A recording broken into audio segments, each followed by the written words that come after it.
the thing that we found our footing in is the bonding and the chemistry between us and the scenes in the car, and so it was a little scary to be like, oh, everything that worked in season one we're gonna screw with it a little bit, and it was scary but good. I'm an actor.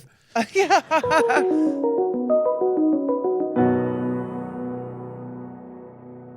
That's a good episode to go with because we see a lot of, crises happening and falling outs happen and things kind of coming into the head for this season. What was it like to play Sam and Joe's falling out?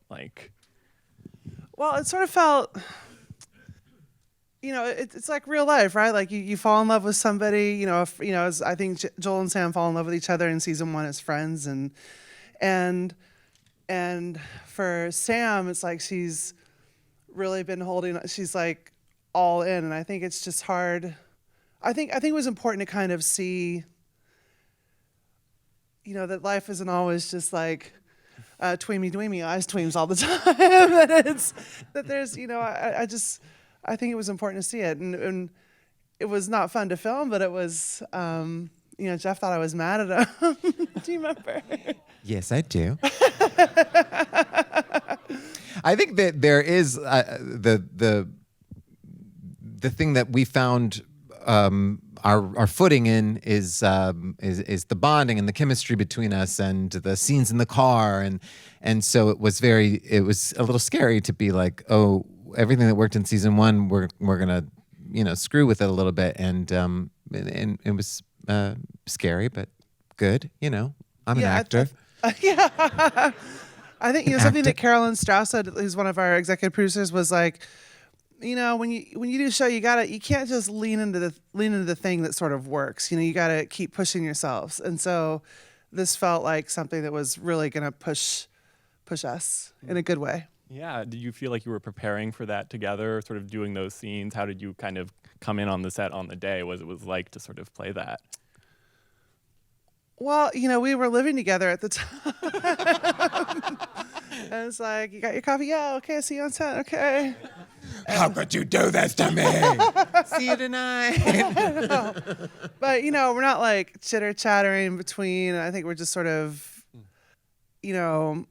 I'm not a trained actor, so like I just sort of start thinking about it and just sort of roll the dice and hope for the best. And I did a TV show with somebody one time, and like it was very dramatic, and in between takes, she's just on her phone texting her friend. It's like, I'm like, I could never do that, I need to sort of ride the wave. How about you, Jeff?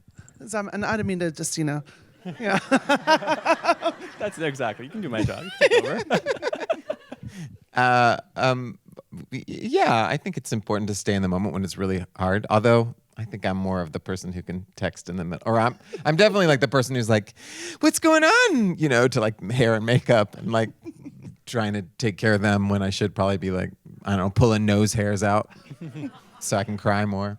But I also think it's we're fortunate because, well, I mean, this is what I feel. I feel like we have a good chemistry, and Jeff is very easy to sort of to be open in that way, like it's hard to do. It's hard to sort of, even though it's acting, you're like sort of ripping a little bit of your heart out, and like there's something that Jeff offers up as like a scene partner that you feel cared for, and you feel like, even though it's challenging and stuff, I have so much trust and faith in Jeff and our relationship, and I feel very lucky for that.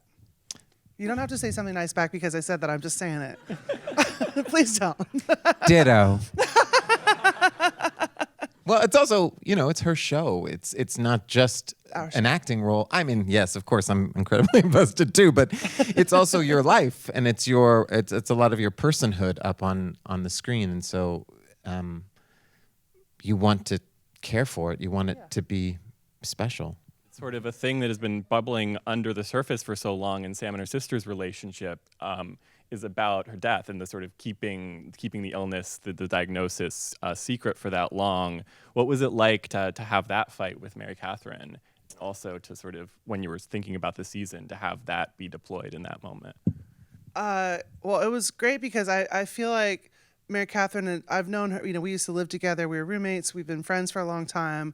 I've seen her on Broadway. She's one of my favorite actors. She's so versatile, like so funny. And I feel like in season 1, she didn't really get to show enough of her range. And so in season 2, we lost a cast member right before, so we had to sort of rejigger things very quickly, and a lot sort of fell on Mary Catherine. And I think the relationship with sisters it's so specific, right? There's just like the way you can just really, and again with Mary Catherine, I love sort of watching her, like when you're in a scene with like sort of, she does so many unexpected things, and she's loose, and she's so present, and again, it's like a lot of love and care and trust. And I feel like it was important to see the different, they need to find each other, right? Because like they're sort of, Holly's gone, and like she was the buffer, and so now they're stuck, so they have to figure it out.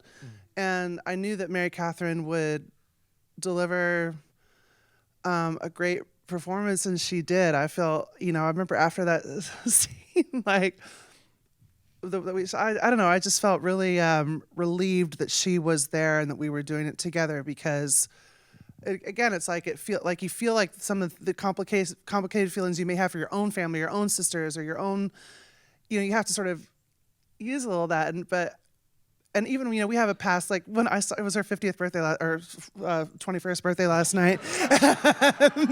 And I was talking about when we lived together.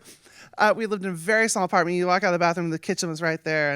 And I came out of the bathroom one time, and she's gonna be so mad at me for telling this, but she's standing, and her back was to me as I walked out of my towel. And she had her hands on the sink, and she said, I've just done your dishes, and I'm upset about it. So I don't know. I don't know why I'm telling you that. I mean, she was right. I never could wash the silverware. Anyway, I just think like she just is somebody that's easy to engage with. The show's not entirely autobiographical, but it does feel like, and maybe I'm just projecting, that the Sam not being a good baker is that based on your life? Or can you cook like that? Yeah, until I did an episode of Worst Cooks in America, where I learned knife skills and some things. I'm not a good cook. I'm not good at anything really, but no, I'm good at some things. I don't mean that. I just mean no, not cooking. No, not good. And Mary Catherine is an incredible cook. That part where she puts the butter in her cleavage to warm it, I thought that was good cooking. Improvising was using the skills you have, like That's in right. the kitchen. Was that chocolate cake, the sort of destroyed chocolate cake at the end? Was that a prop? Like, what did that taste like? They made like some gluten-free, like really, it was really gummy. It was, but I'll eat anything, so who cares, right? Jeff, in sort of the other parts of this episode, we get to see Joel have this lovely date and sort of come into himself a little bit more, and it's something that's sort of occurring across the course of the season. And what was it like to explore that with him, and to sort of have him find this guy, find this sort of new side of his life? It was so exciting. I know it's surprising, but I'm not normally cast as the romantic lead, and so I've never had any sort of like romantic scene. And I really loved how we put in little parts that just feel real, like when you're really on a date, and you don't want, like when you're really on a date, you never have enough game to just be like, I'm really into this, let's go. You're always like, don't choke your sweaty palm, and I liked how we made it real, and you could really feel the tension there that accompanies it on a first date, especially that particular date where it's like, is this a date? Because we're in a schoolhouse. Mm-hmm. It's not, it's not like your typical romantic place. All the banter about the little historical artifacts and everything feels very like, okay, we're trying to make a conversation. Right. We're trying to Exactly. Was that a real schoolhouse? Did you go to where did you film that? Yeah, it's not a real schoolhouse in Manhattan, Kansas, but it is a real schoolhouse in, I don't know, Lamont, Illinois, somewhere like that. Naperville, I think it was. Naperville, Yeah. Illinois, yeah. But it was so we were in Video Village. Just make him do it one more time. make him do it one more time, because when they're walking through and they're talking, and Tim Bagley's an incredible like improv, artist. Oh, right. And Most of those things he just improvised. there was like something about a comb or something. Right. Like, a witch's comb. No. I mean, like, it just was so delightful to watch. We just kept wanting to see him do it again and again. And they were so sweet together. It was really wonderful. Yeah, there's sort of a lovely, like a whole history. You're like, oh, he's like a great docent. Like, this is a wonderful little, I'd love to hear him just improvise the whole history of this town. Totally. In fact, when we were like location scouting, I'm like, we got to put him in here. Oh, just imagine. Just thinking about, them walking around the room together was half the fun. Yeah, and then in sort of the beginning of the episode, they have this sort of talk about Gloria, which comes back, if you've seen later in the season, in a big moment in the finale. But I was curious, why Gloria, that song specifically? Well, we did live together. And in season 1, for some reason, I had the bigger car. So we would always, like when we would go to Target or go to have brunch, it was during COVID, so that was all we did. We would get into my car, and one time I made this playlist called Yas Girl. And it's just... We're in the car with also Murray Hill. Oh, yeah, Murray. Right, Murray's in there too. And when I started the car, it was just like, it was just like going hardcore. And I was like, sorry, this is my jam. And Bridget was like, no, keep it on.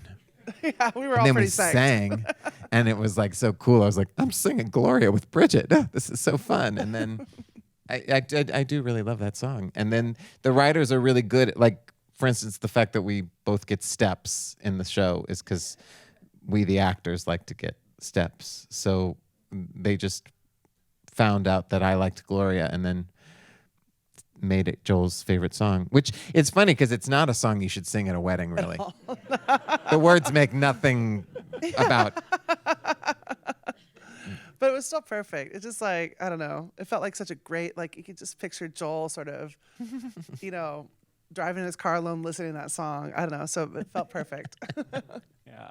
Well, I mean, also, over the course of this season, Sam's relationship with her singing teacher is such a complicated and kind of interesting dynamic for her, sort of coming into her own with her voice, but also confronting all of these lessons that sort of she has all of this sort of built-up anxiety about. Why did you sort of want to explore that with her? What was interesting about sort of playing that? Well, because I think that Sam's great love is singing, right? And she has like, it's like the thing that she loves more than anything, but it's also sort of terrifying because it's when she sings, she feels really plugged into life. And I wanted to have a thing with the voice teacher because it's such a personal, specific kind of thing. And I was actually kind of worried that we would lose people in that moment. But, Barbara, who played Darlene, was so great and just had such a warm energy. They were really fun. They weren't fun scenes to do, but they were, again, like just like I really trusted her and I felt lucky to get to do it with her. But I think that, as actors and as artists, like, how everything is so personal and there's a way of like feeling plugged into life that is like, can come through whatever your art is. And like, for me, it feels like, and for Sam, it's like the singing is like the sort of the thing in the socket, and to kind of explore like, and like to have like, there's a moment like when the teacher touches Sam and Sam allows her to do that, which is like, to me felt like, I was talking to Patti Lapone about that. Sorry, about that moment. Here it is. But like, just why not? If you know Patti Lapone, let people know. But we talked about how that feeling with a voice teacher. And I'm sure there's singers here, and you just or an acting teacher, whatever it is, like you just feel it feels like such a private thing. And I don't know. I thought, fuck it, let's do it. Yeah, and it's Edit that out in post. It's such a great. It's such a wonderful, like, that's where Sam's walls start to come down too, and Yeah. yeah. Yeah, and then it also, I And mean, beautifully played too. Like those scenes, you just fell right into them too. I saw a rehearsal. and also, I mean, watching her and sort of like in that scene at the wedding where you get to see Mary Catherine and Jeff, you all, and the sort of the joy of that, like all being together. What's it like to shoot that? Like that must be a sort of fun way to cap off a shoot. It was 100 degrees out, so that part. Maybe not. Yeah. There is a lot of acting in making those scenes look fun, to be honest. They're kind of hard, actually. You wouldn't think that, but those and the ones in the growler, in the van, Oh yeah. it's very hard to get the camera in there and it's very hot and you know, it always is like, okay, action, and you're having such a great time. So you're like, it's very 0 to 90. Oh my god! And they would come off that growler, and they're just like, I'm gonna go take a walk because they were like, like, it was miserable in there. I felt so bad, and also like with filming like Gloria and like those scenes, like, you know, you just hear the track and I'm just singing to like nothing, and these people and all these like background, you know, actors are trying to like respond to like the energy of a song that they can't hear and dance along, but you know, there's a moment like when Joel realizes what song it is and he gets up and he's like, and it's so joyful. So it was miserable as it was worth every second because it's so great to watch that moment. Yeah, and you know, anytime you see a Bridget Everett performance is a good performance. even in the quiet, when she's picking up Mary Catherine and zooming her around the house, you're like, this is good. You also, this episode is directed by Len Parnham, who was a new director this season, I think. Was like working with her and sort of having new people kind of come into the universe of the show. Well, she wrote us. She's old friends with Jeff, and she's also went to school with Mary Catherine. And I worked on a show called Lady Dynamite with her, where I met her, and I was so nervous. And we were playing Maria Bamford's like best friends or whatever, and she like just sort of like would take my hand and really gave me a lot of pointers and advice because I was coming from the clubs as a singer or whatever. So I had an affection for her, but it also felt like nerve-wracking to bring somebody new into the world. But she reached out and she's like, I'd like to throw my hat in the ring, and we discussed it, and I asked Jeff and Mary Catherine, and let me tell you what, I mean, she is an incredible director. She's so prepared. She's thoughtful. She comes in and you feel cared for. So like on some of like the more emotional stuff, and like in this episode, she knew exactly when to kind of insert herself or to just sort of stand back. And I can't say enough good things about her. And she's also so funny, an incredible actor. She's funny in every show, you know, and Minx, like she steals all the scenes. She's incredible. And she'll be back this season. She's doing 3 episodes instead of 2. I'm really excited, and yeah, I couldn't say enough nice things about her. Me neither. She also, like, anybody else read the Barbra Streisand book? Yeah, right? It's great. Yeah, exactly. Well, I listened to it, which was only 48 hours and 15 minutes, but she talked about how this one director, I don't remember who, she went to him and said, like, what do you think about this? And he goes, no opinion. And she goes, a director should always have an opinion. And that's how you feel with Lennon. You're like, oh, I am so safe. You have an idea. You know exactly how to convey it. You understand actors. You are empathetic and kind and smart, and it's wonderful. Well, you mentioned sort of going into a new season, you've been renewed, and you were talking about how Carolyn was saying for this season, you have a good thing, but you want to kind of explore it and mess with it. Are there things thematically you've been thinking about going into the next season you want to explore on the show, or sort of yeah. ideas? I'm not going to tell you, but yeah. I'll tell you. No, I'm just kidding. I haven't seen the scripts. I have no idea. But it's also nerve-wracking because you're like, okay, well, we're trying something a little different. I mean, it's all kind of just it's not like a plot-driven show. It's just about humans and, or not humans, God, I hate that. Oh, this is a wonderful human. But about people's growth. To be fair, we are human. Well, that's true. That's true. Yeah. But just some growth and the challenges that come with that. And yeah, but Joel and Sam still remain a unit, and yeah. Yeah, I mean, it's such a good dynamic when you see more of it. I have a couple of questions from the audience, and so this one's from TJ for Jeff. Can you talk about flipping that switch and going from your broad performances in improv and on Broadway to such an intimate performance on camera? By the way, Bloody Bloody was genius. Yeah. That's so nice. I feel so weird. I know, it's like, wow, somebody knows who I am. That's so wild. I did do improv for like just 25 years, and overnight success, and I'm so grateful to improv because you can do it anytime. You don't need costumes, or you don't even need an audience. Trust me.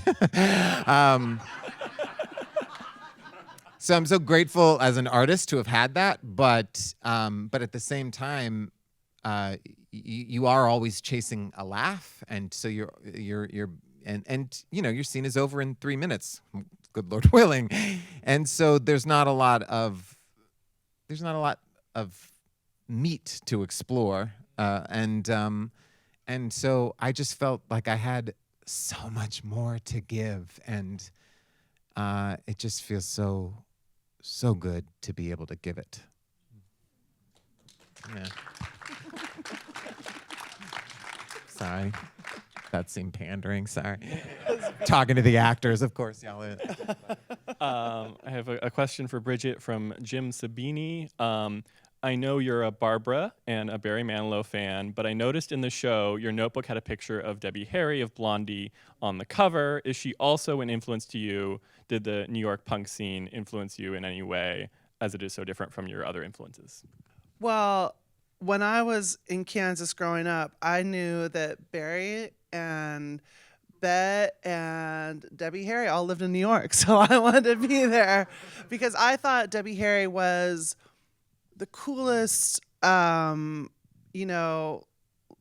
it wasn't like I was hearing a lot of like punk music in Manhattan, Kansas. It just did not happen.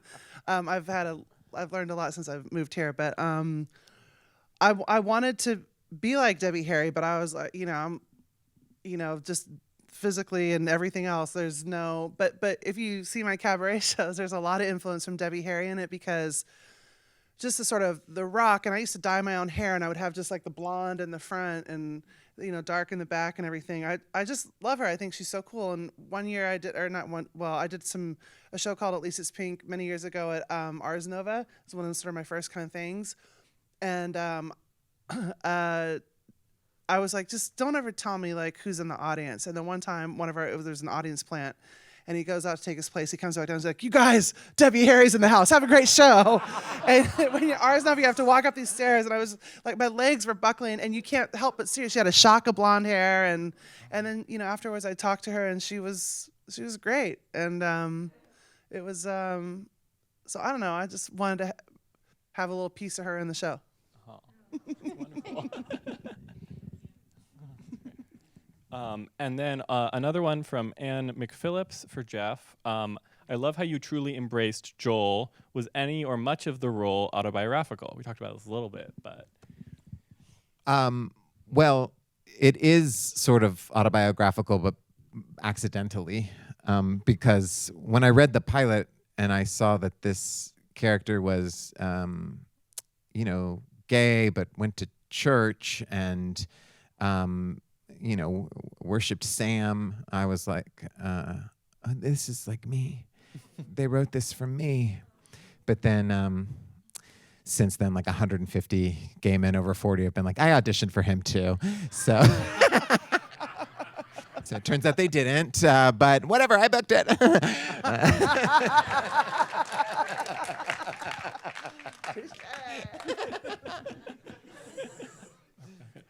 Well, that's a good place to end on, I guess. I think we're all set. Thank you all for coming.